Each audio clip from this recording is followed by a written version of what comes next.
Good afternoon, ladies and gentlemen, and welcome back to Deep Thoughts. Today's kind of sunny, but it's kind of chilly too, so I bundled up just in case something whips in there and gets kind of cold. That's your weather update for Southern California. April 30th, 2019. God, I'm still not even used to saying 2019. So 2019. It is going to be the 50th anniversary of a bunch of bullshit. In all fairness, 1969 was a great year. I mean, an amazing year.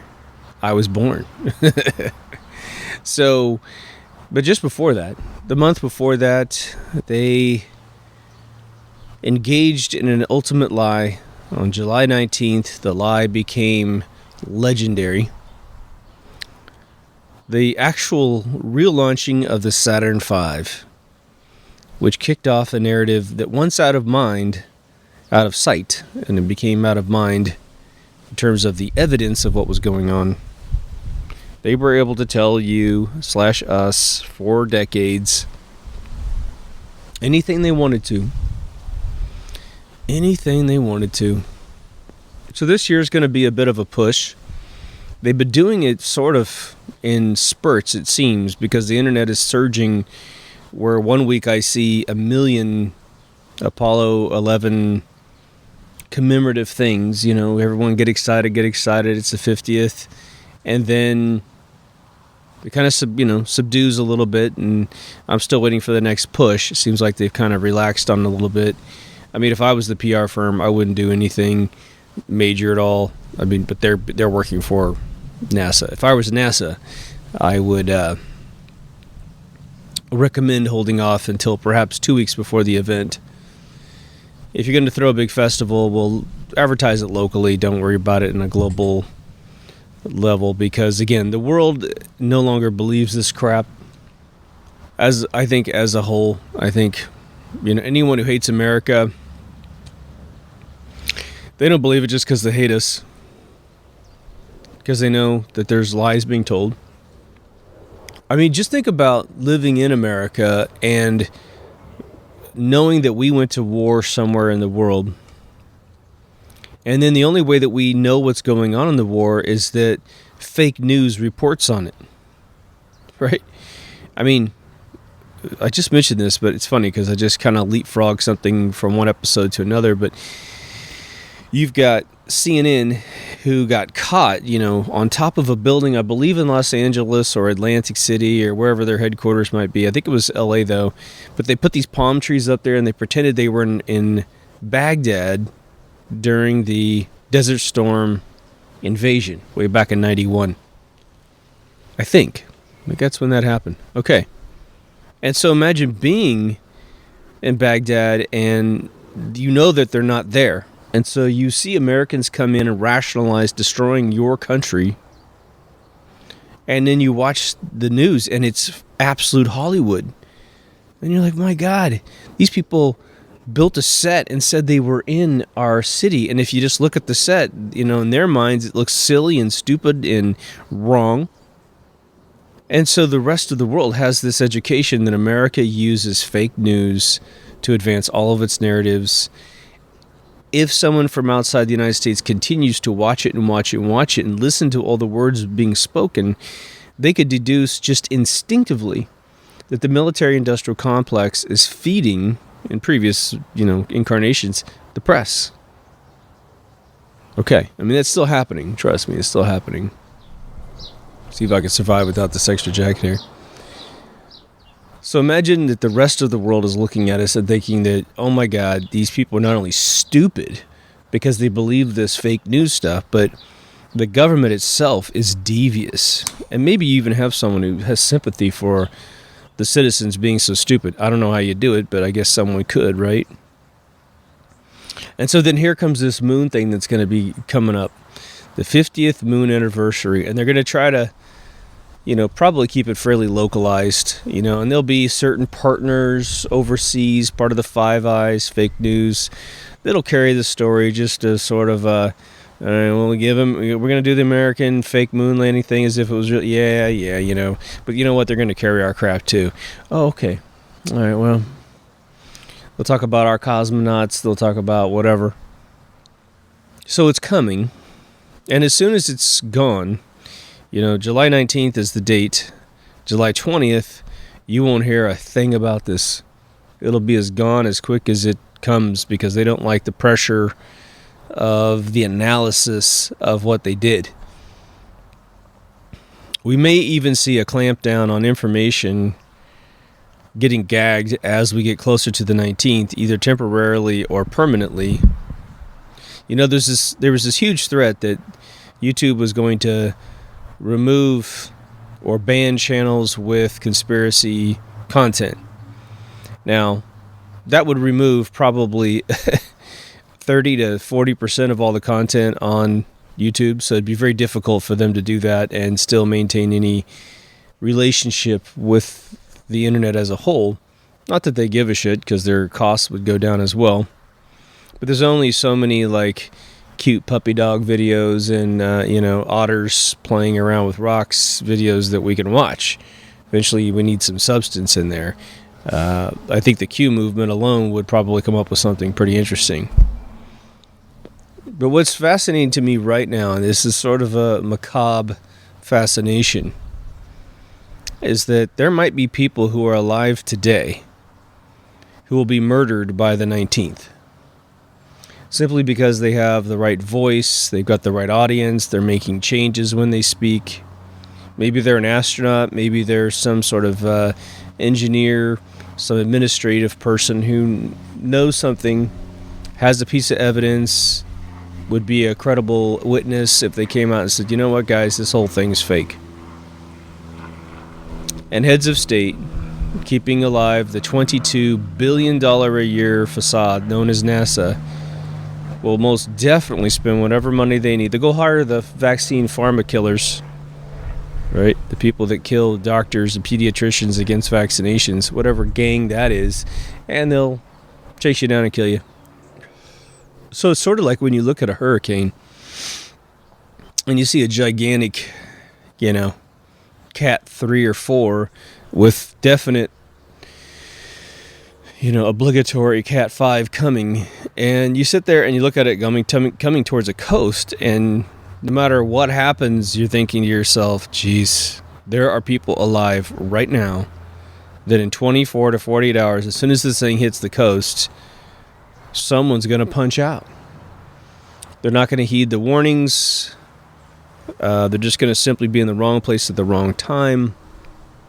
And due to the hurricane, not any other circumstance, but due to the hurricane, they'll be dead. And that's a sad thing that happens, right?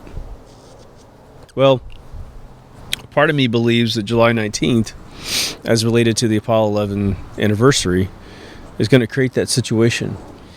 Now, for those hardcore listeners, you know that I have a habit of watching and marathoning classic shows on television from the past to harvest their DNA. Why was MASH so catchy? And then looking at the culture and the population at the time. Were we at war? In case of MASH, we were in Vietnam War, so it was sort of a way for everyone to kind of see something, but it was Korean War back in the 50s, but it's overlaid on top of the Vietnam War, and it was brilliantly cast, written, all that stuff. And then there was Cheers. Cheers was that great, show that was on top of the yuppie era of the 80s. It's unfortunately responsible for a lot of demoralization of society, where you take a guy, Sam Malone, this character who's sleeping with tons of women and da-da-da-da. Anyone who wants a relationship is played off as frigid and stupid, right?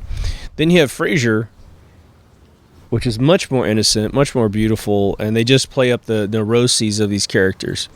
Just giving a little bit of the reason why I go into these things. But I've been watching Arrested Development for a second time. Turns out I never finished season 4. I don't know how they released the episodes, but they didn't have them all up there when I thought I was finished with it. But Ron Howard is a big part of this. I think he maybe even directs it, I guess. But he narrates it, and he eventually becomes an actor in it in season 4. which is really cool. I'm not a big fan of all of his work. I thought Solo was awful. The biggest problem with Solo is that the actor who plays Han Solo smiles throughout the entire movie, and as a director, I can't even understand how Ron Howard didn't go, hey guy, stop fucking smiling. Han Solo doesn't smile except to tell a lie or to get in a girl's pants, right? So if you're not doing those two things, then you're not smiling. But the actor's like, I'm playing Han Solo, and he's so happy, and this is just rookie actor move, rookie director move, but Ron Howard's not a rookie, so I don't understand how that was possible. Anyhow, in Arrested Development, because he directed Apollo 13, he's part of the clan to keep the hoax alive, right? They have part of the skit. It was where Jason Bateman's character, Michael, gets an opportunity to meet Ron Howard, playing himself, and his, I don't even know if that company's real. I think it's a fake company that they put in the show. I don't know what his real company's name is, but it's a building down in LA. He's got this, movie production place. And he eventually meets with Michael, who he wants to get the Bluth family story, which is the fake family in that series. Series is really funny, by the way. Season 4 is a little exhaustive because they get too many narratives going in too many directions. The characters are all off in their own universe, and it's a little exhausting for the mind to track all of it. It's not like you're not going to have a problem. You're not going to have a problem tracking the narratives, but you're just exhausted going, now we're over here. Now we're over here. So tonight I'm going to smoke a Cuban with my buddy, and we're going to get to season 5, so that'll be all new territory. But he brings him into his office, and he has this Apollo lunar lander, the LEM replica, in his office. And he's like, you want to go on the LEM to, get through this meeting? Oh, yeah, sure. And so there was a couple interesting things that happened that they did. One, the LEM inside looks much larger than anything that went to the moon, so because they're able to fit two guys really comfortably in this thing. Looks like some of the control panels, I don't know, they don't look real. They look very Hollywood, which is funny. I mean, the whole thing is hilarious. It's a comedy. But he asserts in this show that they didn't have the technology to land in 1969, so the whole thing was a fake. But later on, they did land on the moon. And I've heard this line of bullshit several times. The big hole in that Kubler-Ross pussy attempt to get out of the fact that it was all fake from 69 to 72 is that nothing changed. There were no major epiphanies from 1969 to 1972. The F1 boosters remained the same. Everything was the same. Rope memory. There's no battery innovations, right? I mean, everything that makes this whole thing a bunch of crap stayed exactly the same for 3 years. They baked it into Arrested Development. So that's how clever they are with the campaign to keep you thinking that it's true. Just drop it in, drop it in, drop it in. Could be that a particular show simply mentioned several times how we went to the moon. Well, we go to the moon. Then they can also get into a lot of the quote-unquote science religion shows, like Cosmo and a bunch of other stuff, which pump all that other crap. I won't even repeat it. And they'll do maybe something on the Apollo missions. They tapped into NVIDIA video card company and had them do a complete reconstruction of one of the biggest smoking guns that we didn't go, which is Buzz Aldrin coming down a ladder. That photo. And so NVIDIA shows this image, and it was really pathetic because they're showing you this image, and immediately you look at it and you're like, well, that's CG. That's not real. And so then this guy from NVIDIA is like, did you know this isn't a real photograph? This is, rendered in our, and we're like, yeah, we fucking realized it was not real. It looks like a cartoon. And you've also erased everything in your image that is the smoking gun in the real photograph. where there was all kinds of lights on Buzz. So light is not being cast on Buzz as he's backing down the staircase, and supposedly Neil Armstrong is filming him. And because there are so many lights on this set, you have hot spots all over Buzz's outfit. You have it on the heels of his plastic booties that he puts over his shoes. You have even hot spots on his clothing. You can take it into Photoshop and adjust the contrast, and all of a sudden you start to see the concentration of light in spherical distributions, which is coming from a light bulb. There's just these kids who are CG experts, man. It's crazy. But so the guy from NVIDIA is rotating this graphic, just telling you, like a brainwashing exercise, what you're seeing, what you're seeing, what you're seeing. And it was funny because it was coming from a tone of voice that was very defensive, yet not completely convinced, or not completely convincing, as if the guy was a shitty liar and he had been told, okay, we need you to do this because it was fake, and this is probably one of the worst smoking guns, which is not, but this photograph's a big problem for us, so we need you to dispel this with your NVIDIA card technology, blah, blah, blah. And you know, the only people that can really lie to you and convince you that they're lying to you are people that are slightly smarter than you are, on average. And we hate to accept that because we're thinking anybody who lies is pretty stupid. It's like, no, there are stupid people who lie, I mean, and you immediately sense it. But then there are people that lie and they're good at it. They're politicians, they're CEOs, they're whatever. Some scumbag salesman that comes to your door. Looks like Mr. Sun showed up for work today. Holy cow. It's getting warm as hell out here. This is great. So what do we do during this 50th anniversary? Some of us might consider ourselves, super activists against the moon landings. I really doubt there's that many people out there. I do not view myself that at all. I find it a fascinating thread in the sweater. And honestly, I find it a lot easier to talk about when it comes to major conspiracies because, again, I don't see it as...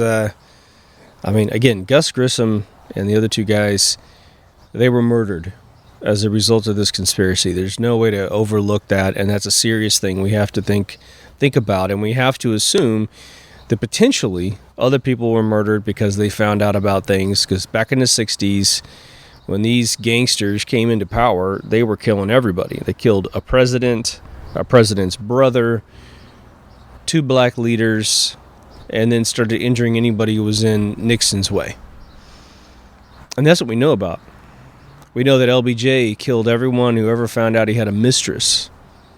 So they were just gunslinging assholes back in those days. And we can't assume that they're a lot different today. I don't think the amount of deaths related to this kind of thing is as political as it used to be. Seth Rich was murdered, we know, because he leaked DNC emails to WikiLeaks. We know Judge Scalia was murdered because Bill Clinton told Loretta Lynch, I'm going to make room for you. You're black, you're female, you're smart, we'll get you in there. And of course, that was short-circuited. But Scalia was murdered and cremated before his family had any chance to say, hey, he didn't want to be cremated. So there's still a little bit of those shenanigans going on. We haven't heard, to my knowledge, any of the YouTubers being murdered, right?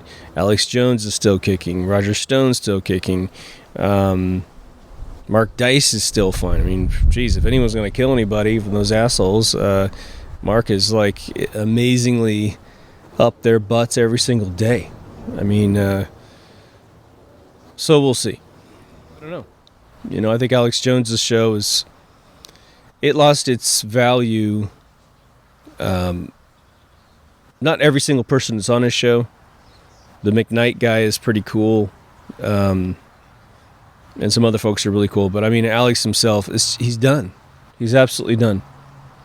I don't see that guy ever getting up to any level of popularity again. His crazy bullshit persona it's over, man. Like, you can see past it now. It's almost like when, Robin Williams, God bless him, had a shtick on stage where he would go absolutely berserk on stage. He's high on cocaine, and it was amazing.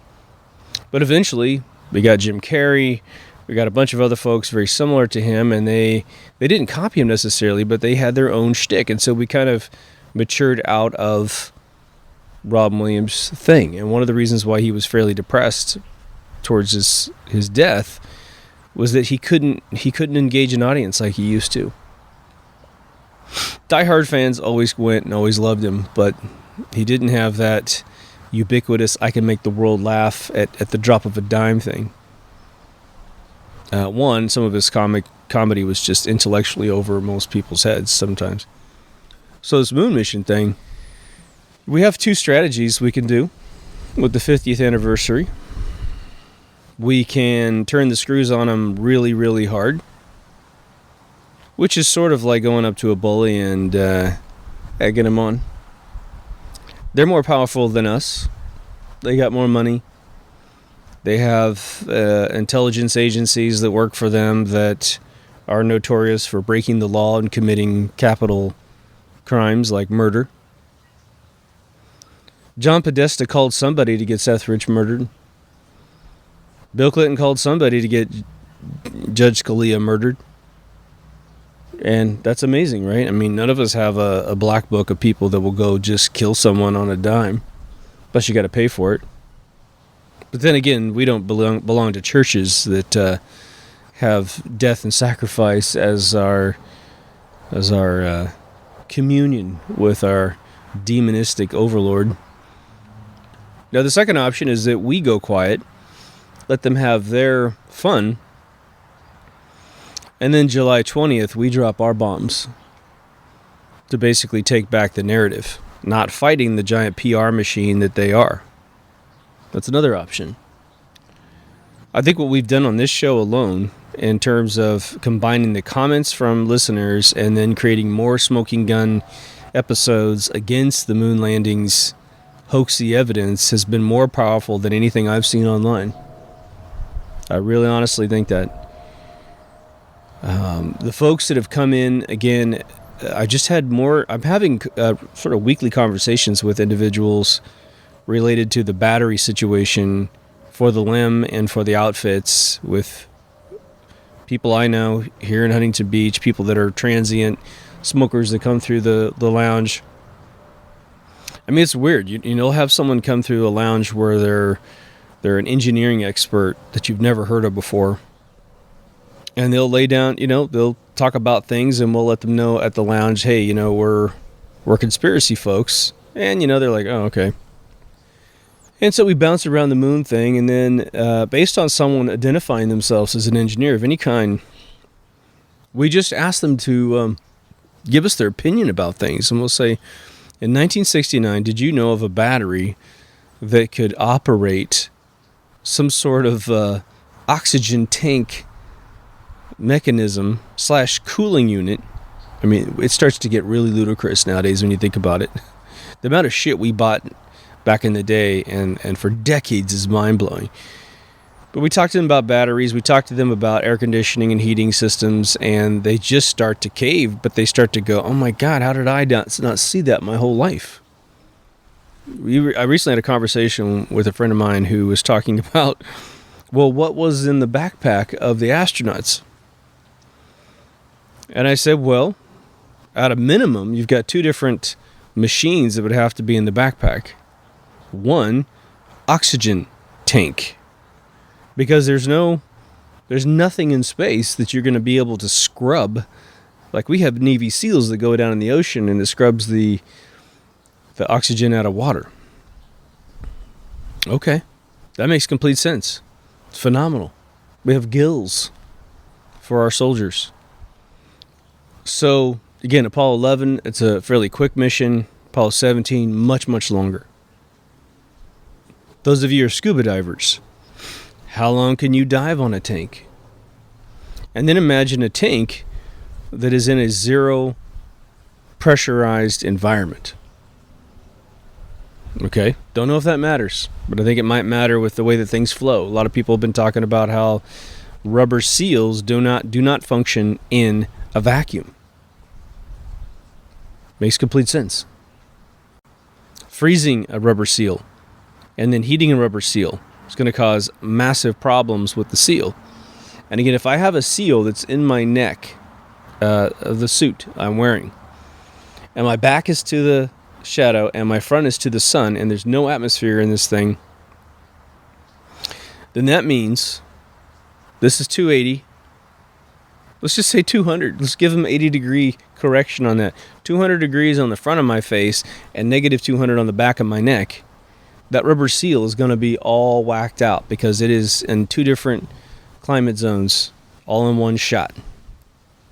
But also in the backpack, outside of the system that's providing oxygen, you have a system that is claiming to be able to heat and cool a single suit with two different objectives. Keep the back warmer because it's in the cold, and your front colder because it's in the sun. There's no system on the planet that exists in 2019 that has even been remotely designed to accomplish that task. Because here's the problem. Let's say you walk out and you've got a suit that does the front colder and the back warmer, and then you start to rotate your body. Well, now your arm is the hot part. You know, my left shoulder is really hot because it's in the sun. Right shoulder is all freezing because it's in the shadow. How do you rotate the necessity of the environmental system? One of the listeners reported in and said that the first test that they ever did with those suits was in the desert. And they said that it was 160 degrees in the desert and the astronauts started passing out. Well, according to NASA, that's 120 degrees cooler than what the astronauts went through on the moon's surface. But now let's give them the benefit of the doubt and say that somehow the whole suit's going up to 250 degrees Fahrenheit. And then all you have to do is cool it all the way down to, 72? Something like that. I don't remember any astronauts saying, oh my God, it's really hot in this suit, or oh my God, it's really cold in this suit. They never talked about it. They weren't supposed to talk about it. The script was either to marvel over the environment, which was barely mentioned, okay? And then you have the objectives of the day. As if these guys are so business as usual, that being on the fucking moon is not a big deal. Well, I'm so professional. I'm a professional pilot, and I just keep my eyes on the road, Well, yeah, okay, after about 1,000 hours of flying, it's just like driving a car when you're 25. You really don't care anymore. It's not special like it was when you were 15. But being on the moon? Really? Being on the moon. I think that would be... It would be difficult for Houston to keep these guys on track because someone's going to just flip out. Someone's going to be on that moon and go, I know I saw this in training at the Sea of Tranquility simulation where Area 51 exists, but this is really the moon. I'm really here. I'm really staring at the Earth from far, far away, and there is nothing you can do to make me shut my mouth. This is phenomenal. I think it was Apollo 16 or 17, they burned out the camera by pointing it at the sun and then played golf and sang, tiptoe through the tulips or whatever they sung. Unbelievable. Sure, they're on the moon. Sure. Yeah, because that's what you're going to do. If you burned out the camera and blew your mission for being recorded, you still stay on target, you still pay attention, and you still have your mind blown the entire time you're there because no astronaut went back twice. So out of the 6 times that they did land supposedly on the moon, 12 human beings stepped on the moon and saw it for the first time in human history. Then you have 6 guys orbiting the moon waiting for them to come back up. None of it really happened, but that's the story. Their reactions don't make any sense, in my opinion. Now, you're hearing me talk about a lot on the show how life imitates art. And we've touched on this several times in Moon episodes. But we need to, at the 50th, to think about the thought process that people who've bought into this conceal the hoax thing which is essentially a human being deciding to spite humanity.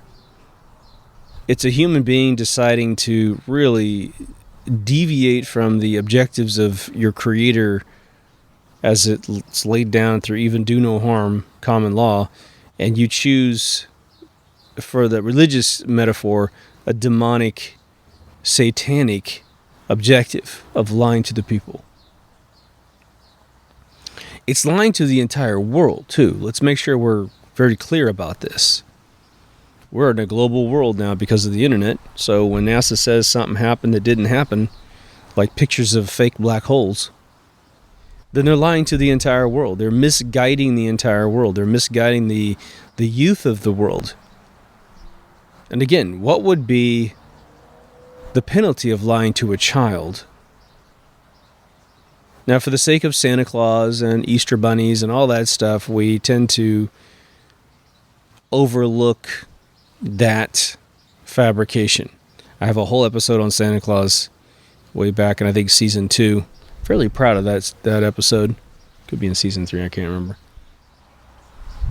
But when you misguide a child on a scientific basis, meaning that their entire academic life will be inverted in a satanic way. Gravity's a pull, not a push. There is no ether when everything is made of ether. There was no Big Bang, but you're saying there was a Big Bang. So it pollutes our ability to gain personal strength, personal enlightenment, to get to the next level. How many science fiction movies are we going to watch where they go on and on as to say, well, if mankind can survive its own aggression, its own nuclear holocaust thoughts or world war thoughts, and you're like, we could totally get past this in like a decade if we could just kill every single deep state motherfucker out there who keeps feeding this, and every Bill Nye the douchebag guy and Neil deGrasse Tyson people who run around towing these fake agendas, this fake science. The CERN Hadron Collider is 90% complete bullshit, looking for Big Bang attributes and all this other crap. It's like, please, guys. I know you want big nerdy toys to play with, but lying to the people, you're going to get caught. You're going to get caught, and we're dying to hear at your tribunal your excuse for going along with the crowd, because now you have been warned. Now you have been told that we know you're lying. If you're too stupid to know that you're completely screwed up, well, then you shouldn't have the position that you have. You're at a college of absolute morons patting each other on the back, but all you are is a physical metaphor to the mind of man, holding us down with your stupidity. But I think that people who are involved in the hoax, and there's really just two types of people who are involved with the hoax. People who are so incapable of thinking for themselves that they can't get past crap science where observable reality doesn't match any of their theories, and so they just simply go along with it. They're a tail grabber. And then you have your person who is clever enough to find out it's a hoax, but their whole strategy is to say, well, I'm involved with something covert, something clandestine, and therefore I must be important because these evil people who have been doing these clandestine secret projects against humanity forever are choosing me. I must be special. Then maybe at your Kissinger level, your, I don't know, somewhere up there, somebody goes, well, we have to instigate art to get society to move forward. The problem with that theory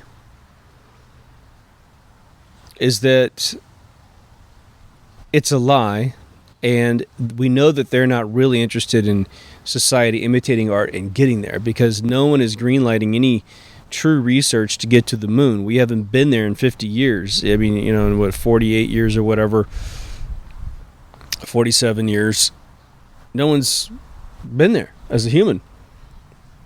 Well, Christ, if you could get there in 1969 with ColecoVision, Simon Says technology, then we should be able just to be there for lunch. Honestly.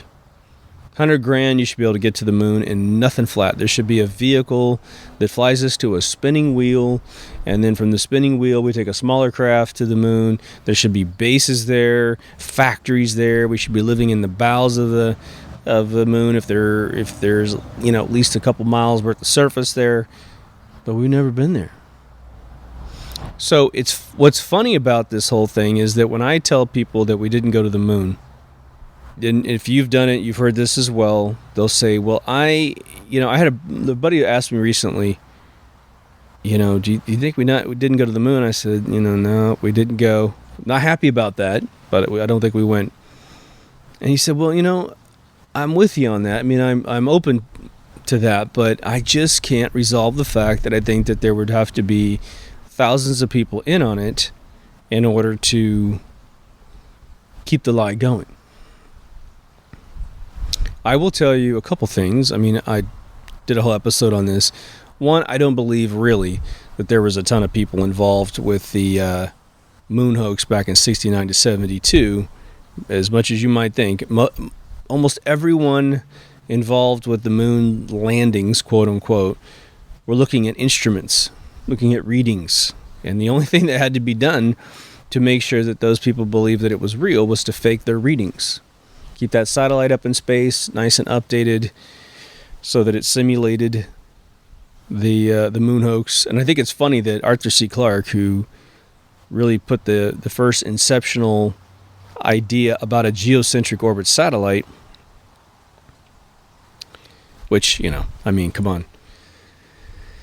We give away way too much credit when there's a situation where nothing has ever been done in a particular industry because it doesn't exist, and then that industry forms, and then people come up with this low-hanging fruit shit, and they're like, oh, so-and-so invented this, and so-and-so. Well, hey, man, a 5-year-old would have figured it out in a few minutes if you just involve them with the project, right? Because there's the low-hanging fruit stuff that happens to get the industry going.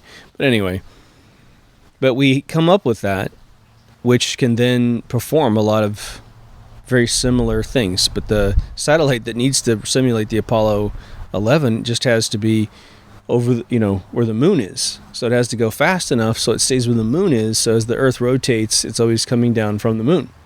That's all they had to do. It's not easy, but they did it. What's more fascinating about the thousands of people involved with the Moon Hoax is that NASA and probably the various intelligence agencies that protect NASA and this whole hoax of stealing $22 billion a year out of us, and that's just the declassified amount of money, right? Is that we probably have more people involved with the hoax today due to simply psychological conditioning of these individuals to feel a sense of purpose and importance and intelligence as a result of being involved with the moon missions / now the new fake Mars missions.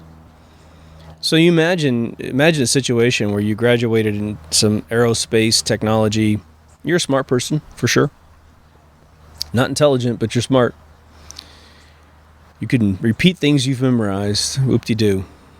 But you feel great, and you're making $120,000 to $200,000 a year. Maybe you're 25 years old.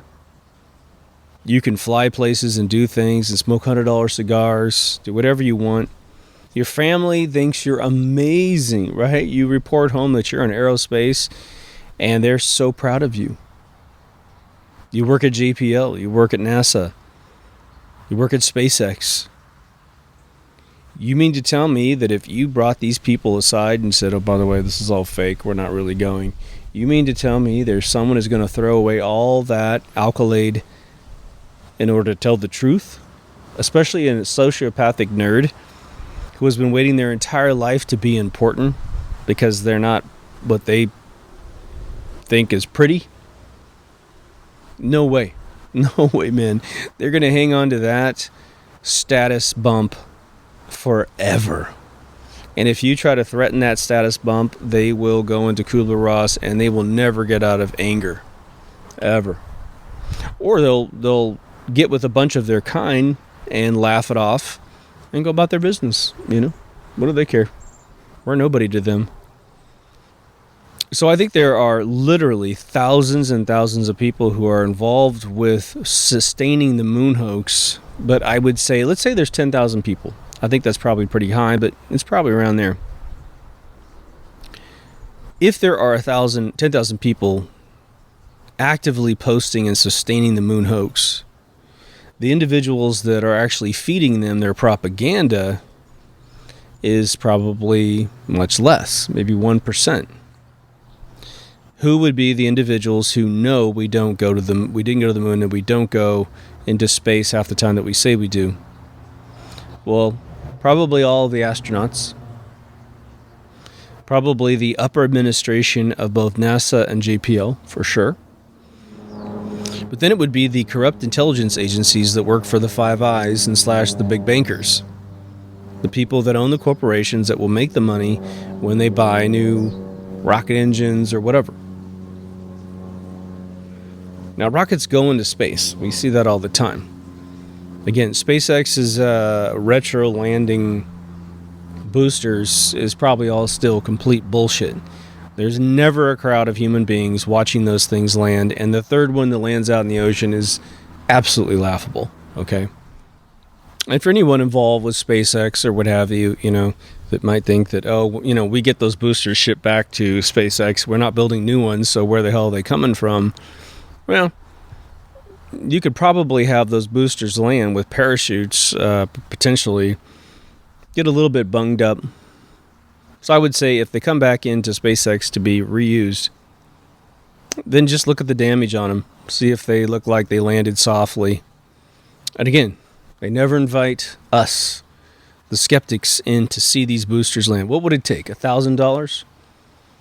Maybe even less than, maybe $500. Fly me from California to Florida. What's that going to run? $360, $400? Put me up for a night at some motel. I don't even need a hotel. Some swanky motel. Let me Uber over to the landing site. Let me bring this camera, my cell phone, and maybe fly 5 of us out there. A couple grand. Maybe about a couple grand to have a bunch of people finally see it and dispel the fact that SpaceX is a facade. I mean, they're launching those Falcon rockets and stuff. I mean, those things do go up. People watch the rocket go up. They just don't see the boosters land. If there's that, what is it? The platform that it lands, the third one lands in the ocean.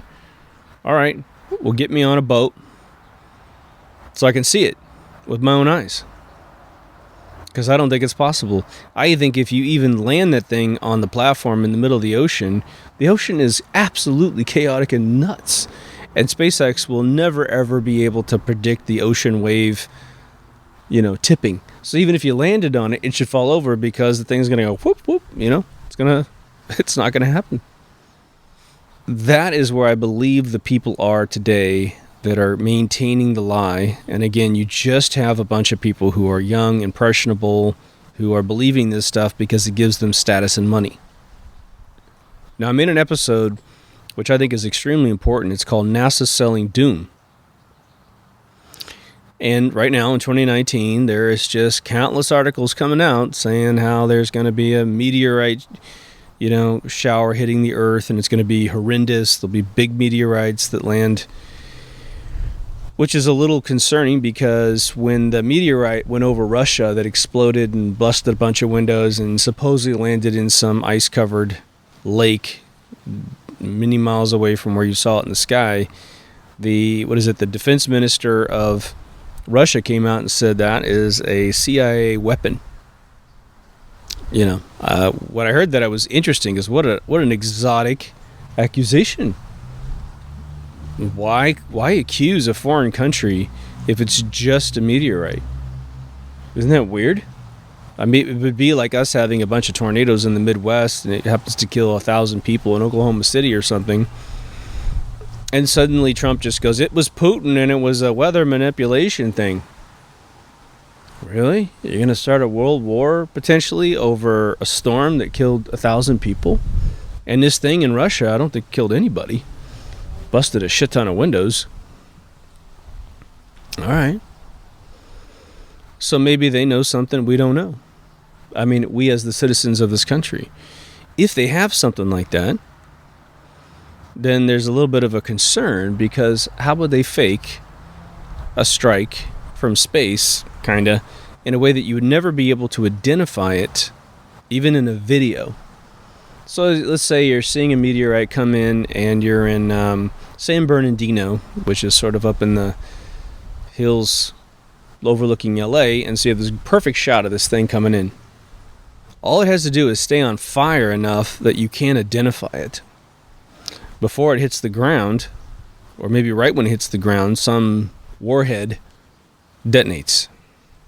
Now the thing is that a warhead should not be nuclear in nature, because I don't think a meteorite would ever create radiation signatures like a bomb does, like a nuclear bomb does. So you need some super conventional thing that's not going to blow up just because the outer shell of this thing is on fire. But the thing in Russia looked very, very convincing as a non-missile thing. It looked gigantic. There was a point when it exploded and, broke windows. So now let's take a step back from the 50th anniversary, but keep our eyes on it and think about this. Some of you may actually have a history within your family, within a circle of friends, where this exact thing has occurred. Now, a lot of times religious cults actually create this situation where you have a family member that runs off with a religious cult, and I don't mean to attack any religion necessarily, but they run off into some group. Could be a business cult. And you tend to lose your family member because, again, every cult tells you to hate your family. That's what they do. So if you end up going in, not hating your family. Now, some people have family problems they've had their whole lives, and so it's just because they maintain that opinion after they go in doesn't mean that that group had anything to do with it. But there are points where people have perfectly good lives. They have a self-image issue, they self-loathe or what have you, and then the cult says, you know why you hate yourself? You hate yourself because your father's horrible, your mother's horrible, blah, blah, blah, blah, blah. And so then they push everybody out, and the cult gets a little leader. Gets a little person in there to work for them and potentially raise money and volunteer all their life to the cult. Now, we haven't had a Jim Jones thing or a Hare Krishna thing in a really long time where these sorts of organizations infiltrate families and really destroy them for at least a little while. Haven't had that in a while. And I'm talking about America, obviously, because I have no knowledge of other countries, so I apologize to my outside listeners. You fill in the blanks there. But now let's just say that we as a group, let's say that we're all in a family. All of us, we're all related to each other. And a few of our members of the family go off and do this. One person convinces a cousin and a niece and a nephew and an uncle, and now it's like, geez, out of 20 of our family members, we've lost 4 to this cult. And we have to sit there and go, oh shit. Well, let's acknowledge a couple things. The cult obviously has some shtick, some spiel that they're giving these people, some pitch that they're giving these people that must be really convincing. And so if we wanted to repair the situation, we know that the last thing we can do is go in and abduct these people and bring them home. Physically abduct them and bring them home. It's not going to work. We also know that if we were to go in and say, hey, you're involved with this horrible cult. I watched some videos on YouTube, read some articles about this cult, and they're notorious for doing this and destroying families, blah, blah, blah. That's not going to work either. So what the hell is our option? It would be a case-by-case basis, wouldn't it? 1, because cults typically keep you away from your family members, and the reason why they do that is they don't want any rational thought to reintroduce itself into the person who's stuck in the cult. And so they'll tell you ahead of time, you know what's going to happen, right? Your family members, well, they don't understand what you're doing. They're dumb. They're ignorant. Maybe they're not even dumb. They kind of be careful with the whole thing. And they're like, but they don't understand the genius of what we're doing. And so you don't want to talk to them, because they're going to potentially be real negative and naysaying. And if you do talk to them, just wait. Just wait. They're going to say something horrible about us. And if they know that they've got some vulnerabilities, they may actually cite the vulnerabilities to the person who's in the cult, such that they anticipate everything, Well, they're going to say that we're crazy and blah, blah, blah, blah, blah. And so here comes the family member talking lucidly to them. And of course, those that attempt to dispel the value of the cult will be immediately earmarked as these people that are negative. Get rid of them. And you double down on getting rid of anyone around you that is against your new belief system. I'm talking about them, of course. All right. The only way you can really pull this off, if you have a chance in hell, is to stay close to them in any way you possibly can. Really close to them. Support them in their decision to join the cult, as much as it might boil your blood or make you want to puke. Because imagine what a reverse psychology technique that might be. The cult's telling them to hate their family members because their family members are, one, responsible for all of their confusion, demise, and anger, but two, that they're going to come back and say bad things about the cult. Well, what if you come back and you say good things about the cult? Well, I'm glad you found something you really believe in. That's super cool. And hey, why don't you tell me about what your cult believes, and maybe I'll join you. Just play them. But now, isn't that a tough thing to do? And then how do you peel them away? So you don't lose them. You stay close to them. You watch them evolve through this. And usually, again, a cult has some very positive, truthful things that they will bring in there. Until, someone says, I should sleep with your kids. And then you're like, oh, what? Okay, I guess I can't think for myself, right? Now,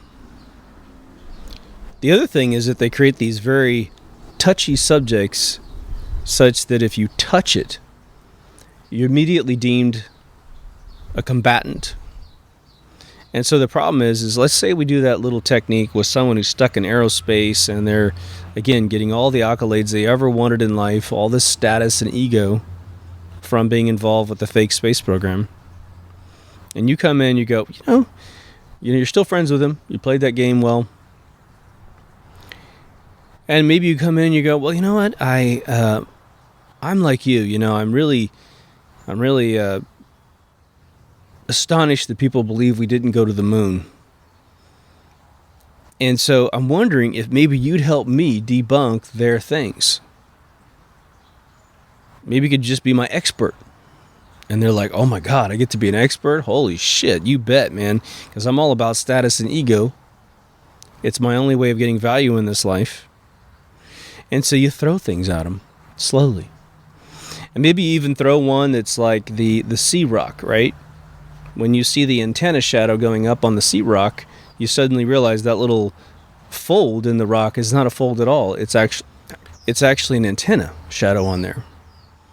So you both laugh, and you're like, haha, see how stupid those people are? They think we didn't go to the moon because of this rock, and it's just a shadow, and they're so dumb they can't even see it. Well, I fell for it until I saw the larger picture. So you gain some credibility with them.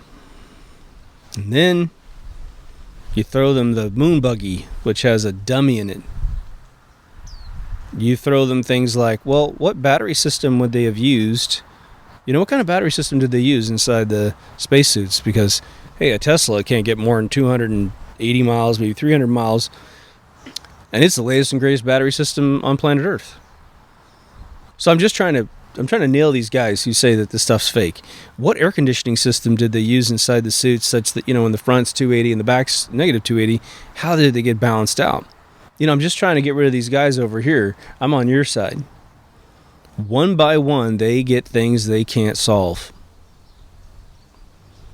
And even if they can't solve it, you don't say, well, maybe they're telling the truth. Maybe we didn't go. You never say that. Let them say that first. Because even if they go into a Kubler-Ross denial phase and they go, well, I don't know how that worked, but obviously it worked. In the back of their mind, they'll chew that up while they're going to bed at night. They'll chew it up when they're in the shower. And eventually the virus of truth will start to build in them, a seed of truth. Now, we only have 4,000 subscribers to the show. So if we had 1 million subscribers to the show, I could say the words, one of you knows someone in aerospace that believes we went to the moon, and they still get their paycheck from that artery every day. Can't say that right now. I don't think anyone watching this show is married to or dating anyone in aerospace. I just don't think we don't have enough people to claim that. Maybe you know someone, you can use this technique towards them. But right now, we don't have enough people. So we're just a silent majority talking to each other. Majority of 4,000. By the way, it is weird how we have 4,000 subscribers, but a show might only get watched 500 times. It's really strange. That's a pretty low percentage of the entire bunch, you know. I'm debating about how much pressure to put on before the 19th, quite frankly. I've got a friend of mine who wants to put down a huge bomb before the 19th, but she might have changed her mind. I don't know. It just depends on how much pressure a person wants to put on themselves. But I think right after it might be interesting. Now we know that YouTube has actively decirculated all the conspiracy videos, and I'll give you an example. Episode 165, which is my most popular Moon Hoax video, although some are getting, still doing fairly well. It's at 28,000 views. It's almost at 29,000 views. That's quite a bit for this channel, for sure. It's my most watched video. But here's the thing. It hit 28,000 6 months ago when somebody did something and the video was in huge circulation. Somebody posted it somewhere. Now maybe that organic link to the video has run its course. It's now buried in some pagination on a page, so it's really far away. But it coincided with the announcement that YouTube was going to get rid of conspiracy videos. And essentially what it is it would never put it in your recommended feed. It would never put it in your home feed. Now, I've got 2-3 channels in YouTube, and I will change channels, which has a different username and all that stuff because they force it on you, right? I would never do that if I didn't have to. But as soon as I change my own channel, then I'm in a different account, right? Different user account. Now, if I go into YouTube and I search on an exact title of my video, I immediately find it. If I go into Google, I immediately find it. If I know DTR, EP, and then say 44, I'll see my old video show up. What I never see in my home feed nowadays, I could watch 100 moon videos. Your home feed is supposed to be an algorithm that shows you more videos like the ones that you've seen. I never see my own stuff.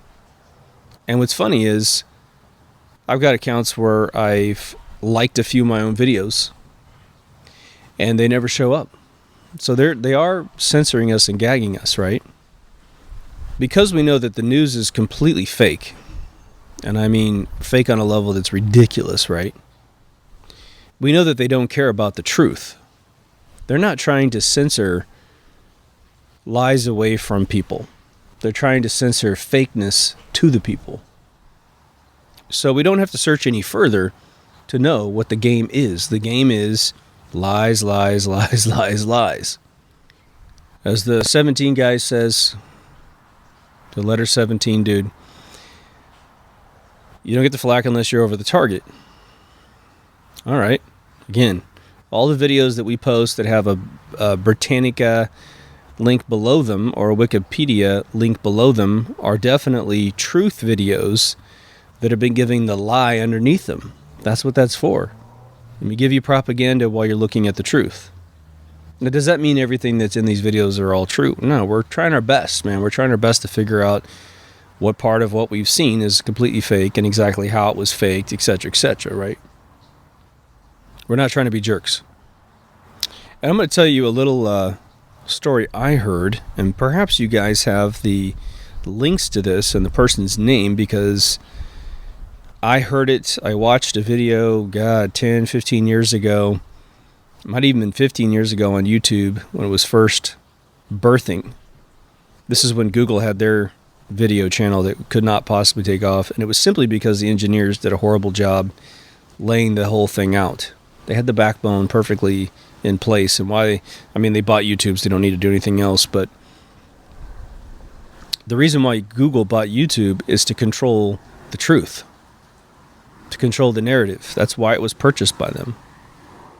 But there was a story that I guess you could call it leaked, I don't know, where an HBO, it was a female HBO documentary filmmaker, was approached by a secret division of the military, and she said that they invited her to a meeting in a mobile home or some mobile unit.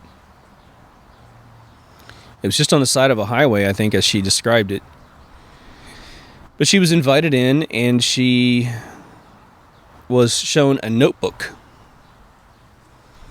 And the notebook was full of pictures of aliens.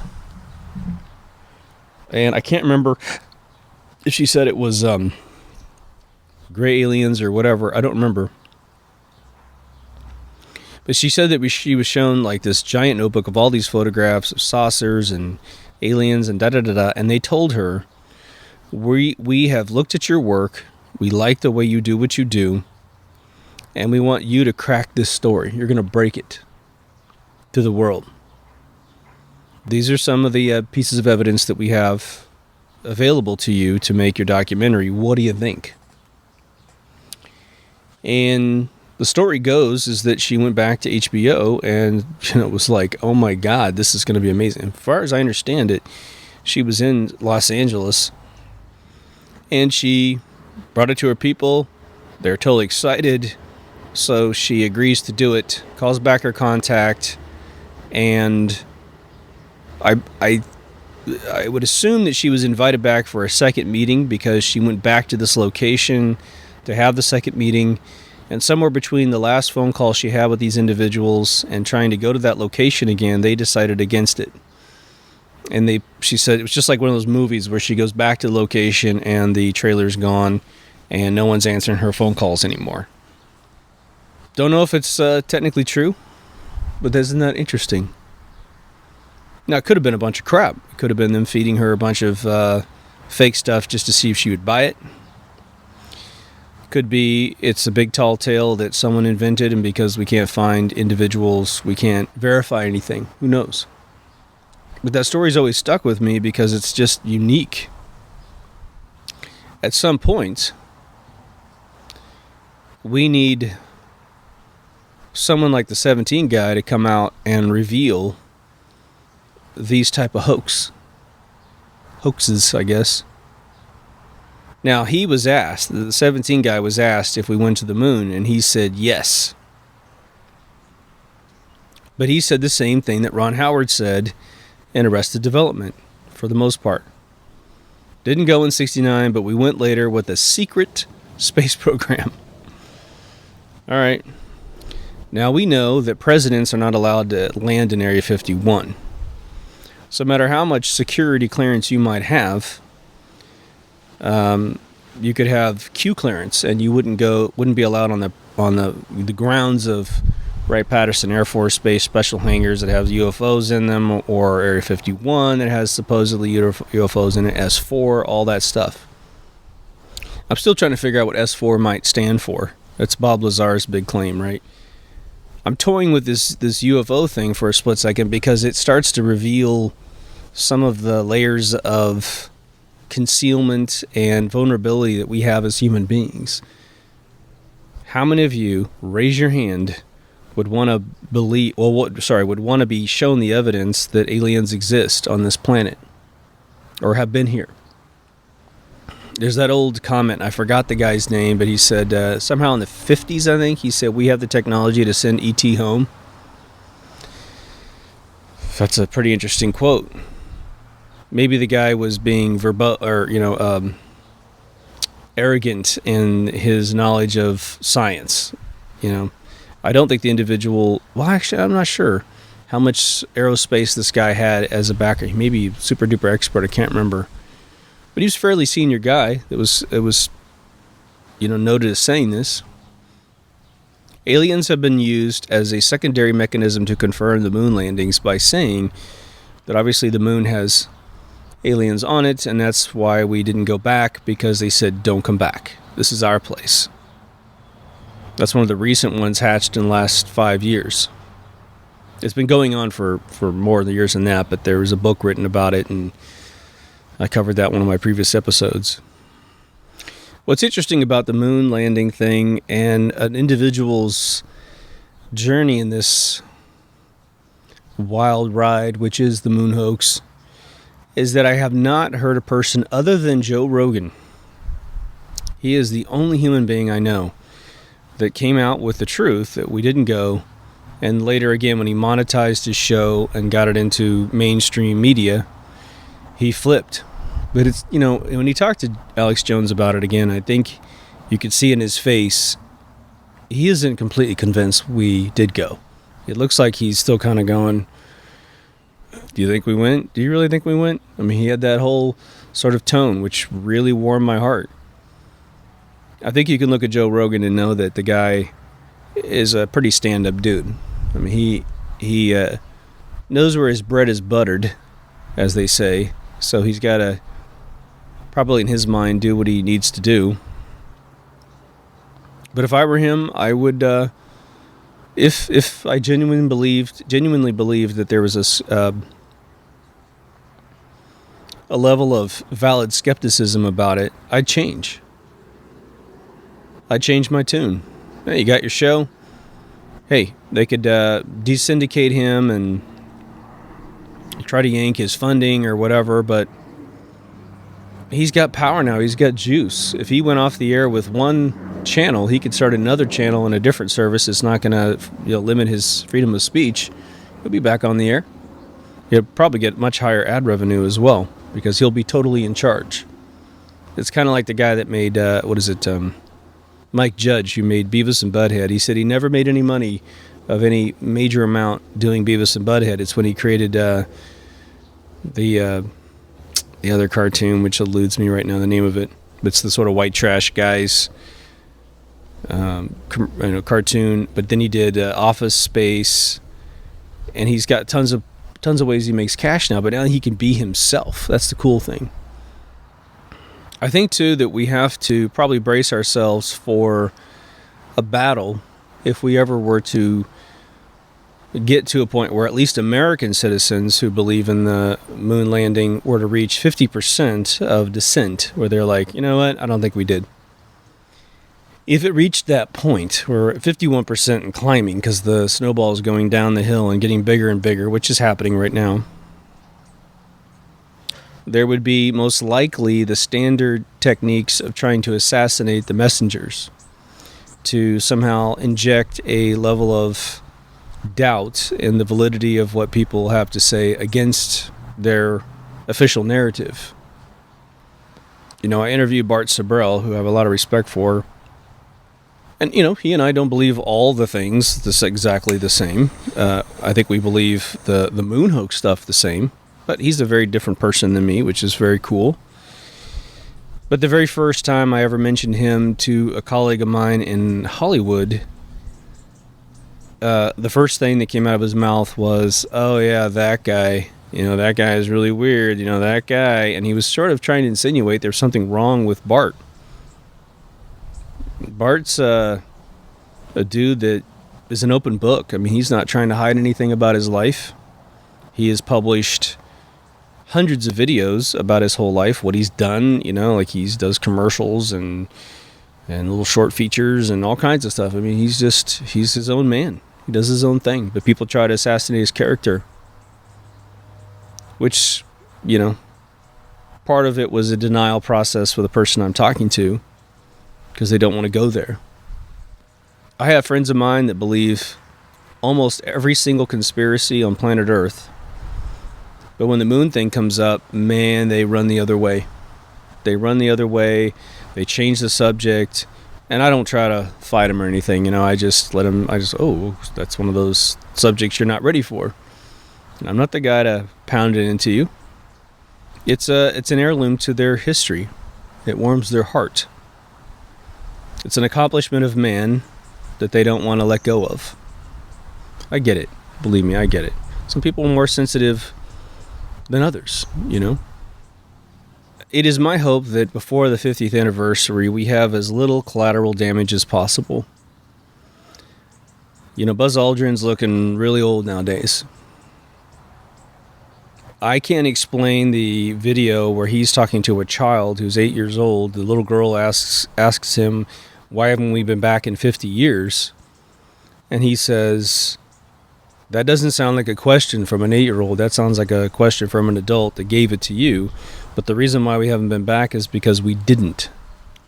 And you're like, okay, well, Buzz is on record several times saying things that are completely incriminating. He said, again, supposedly Jeranism has this video, but they have wiped this video off the internet in a way that you cannot find it, period. If any of you can find this, you want some homework to make me absolutely ecstatic. Find me the clip that I have seen multiple times with my own eyes where Buzz Aldrin is on live news with some little tiny news organization. I think it was Arizona or something like that, but he was coming in from a satellite and they were asking him about the Mars missions. And one of his closing statements was, well, when we figure out how to go to the moon, it'll be a lot easier to get to Mars. And the news staff went, what? What do you mean? And people try to say that, some people have seen it and they're still for the moon mission. And so what they say is, oh, he just made a mistake. He said the wrong thing. And then you go, okay, how do you reconstruct that sentence to make any sense at all besides the moon itself? Where else could we possibly go in space that would make it easier to get to Mars? Nowhere. Supposedly we're going to the ISS. So we got 200 miles up, 250, somewhere in there. All right. He said it, and he meant it. God bless him for slipping. I hope he's alive on July 19th. I really am. But I have my doubts. And if he passes away in his sleep between now and the 19th, no one's going to question it. At least in the official narrative. Even me. I'd be kind of going, well, he looked pretty bad. He looked pretty old, looked pretty weathered. If something happened, he had a heart attack, a stroke, he had an aneurysm in the middle of the night, well, it's technically in the books. It's technically something a guy of his age could medically experience. I hope he's alive. I hope all the astronauts are alive, and I hope somebody has the guts to say that they're going to read the speech that's been prepared for them, and they walk right up to that podium on live television, and they say, well, I'm here to tell you that I never stepped on the moon. I don't know about all these other guys, but I never stepped on the moon. And if they had a partner or two other guys that they were with, they go, and I was with that guy and that guy the entire time that I was supposed to be on the moon, but I wasn't. I was in Hawaii, I was in low orbit, whatever. I was in a jumbo jet. And they drop the mic and they go on with life. Now let's say that happens. Gosh, if the Lord exists, it'd be so awesome to see that happen, right? And the other two guys could come up to the podium and go, I don't know what he's talking about. I was there. I got all my accolades in life all set up. My pension is being threatened if I say anything. The other guy's like, you know what? Keep your money. Keep your Satan money. Keep your devil money. I'm going to go meet my God, and I'm not going to have to tell him that I held a secret away from my fellow man, his creation, my entire life. He's not going to go out like a sucker. One of the greatest confirmations that we didn't go to the moon has happened in 2019 and 2018. When China said they put a rover on the moon and sent us back dirt-clod photographs of the moon's surface, it's absolutely hysterical. Absolutely hysterical. Doesn't remotely look like the moon that NASA forged in 1969 with all little craters everywhere. None of that. There's like a couple craters, but they're real smooth and weird. China has helped us out. And because NASA endorsed, and the United States of America endorsed China's 2 landings on the moon, that confirms that they went along with their hoax to keep their own hoax protected. Israel's satellite didn't land. And the only photo you got from Israel's thing was this composite shot in Photoshop where they had this horrible model of the moon's surface, which just to scale, if you look at the moon and look at this fake surface they've put together with the little Israeli flag and stuff in the foreground, And, they said they got this one shot before it hit the moon's surface. It's all fake. It's all completely fake. It looks fake. Give me a break. And I have to say, I doubt anyone who participated in the Moon Hoax is listening from the original 60s and 70s missions, but I have to say, hats off to you guys for at least making the thing look believable up to a certain point. The forged moon surface was brilliant. Too bad you used the same set twice in two different missions, but I know that's not your problem. That's a budgetary constraint or some sort of timetable constraint. But hats off, man. The place looked like the thing I look at when I look it through my telescope. So I think you feel me. We have an interesting year ahead of us. Again, July 20th, all this will be over. We won't have to worry about it. We'll go back to the zero-sum game of us trying to shake out more evidence. And I'm sure that this year we're going to come up with some more concrete evidence as to what's going on.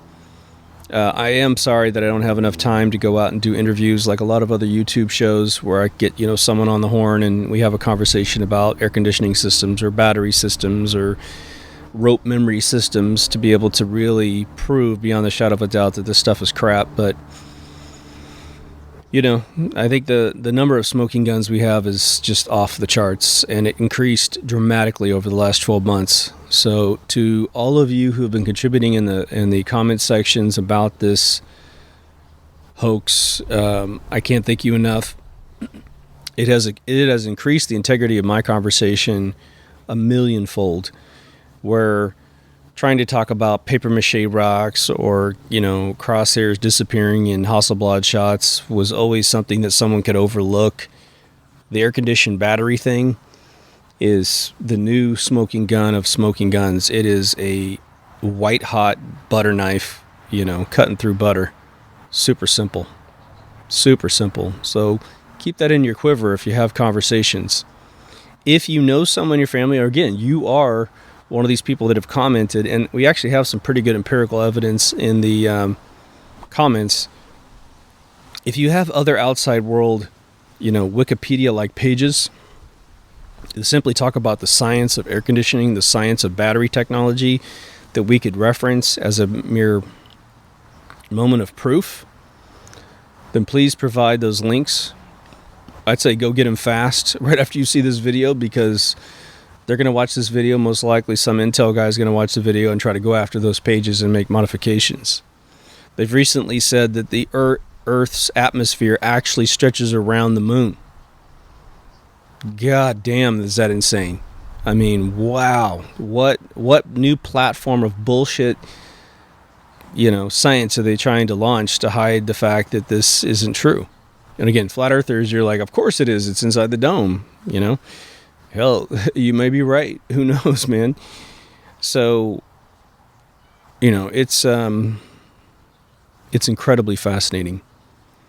So, again, for those of you who are carrying the flag, thank you very much. If you haven't been to deepthoughtsradio.com, please go. That's where all the feeds are. So if you're coming on video, you can change to podcast. Podcast, you can go to video. There's a locked Facebook group of some of the coolest people on planet Earth. Twitter page, in case you like to get your notifications in that technology. There's 2 methods to donate to the show, Patreon and PayPal, so enjoy that. And there's a new link to Season 1 Remastered. We need 4,000 hours to be consumed of Season 1 before it can be monetized. I do want to get it to that level. Got 100 videos in there. Just turn on the ads and forget about that channel.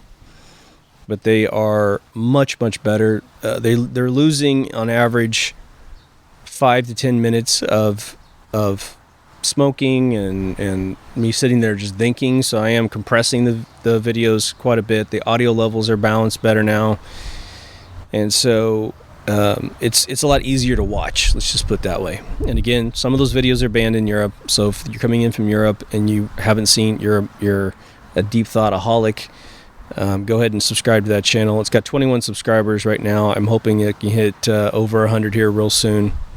Again, it's not going to grow after it hits 100. It'll just be those 100 episodes. But if we can get it over that hump, then I can turn on the ads. So anyway, take care of yourself and someone else, and I'll see you in the next Deep Thoughts. Over now.